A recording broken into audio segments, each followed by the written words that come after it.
BenBen's life had been full of sadness, neglect, and pain. For a long time, no one knew what he had gone through.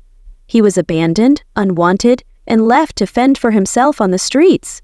It seemed like there was no hope for him at all. When BenBen was found, he was in awful shape. His body was frail, and his spirit was broken.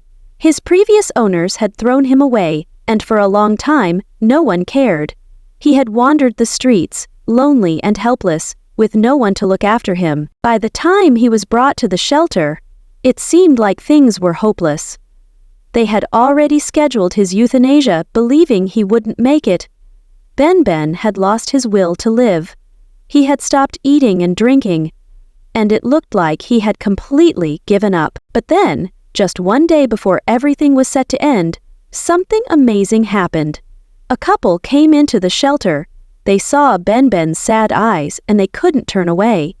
They felt an immediate connection with him and decided they would take him home. The change in BenBen was instant. As soon as he arrived at his new home, he started eating, drinking, and resting peacefully. It was like a light had come on in him. Slowly, his energy came back, and he started feeling safe and loved again. At first, BenBen was still weak, but the love and care he received gave him the strength to heal.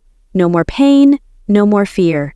He had a warm bed, a family that cared for him, and all the toys he could ever want. He was no longer alone. He was finally home. Even though BenBen started to heal, you could still see a sadness in his eyes. His past had left scars, but now he had a future full of love and happiness. And that's what mattered most. Sadly, BenBen didn't have much time left. He became sick and passed away. But the good news is that he spent his final days feeling the love he had been missing for so long. He had been given a second chance, and in those last months, he experienced true happiness. BenBen may have had a rough start, but in the end, he knew what it felt like to be loved, and that made all the difference.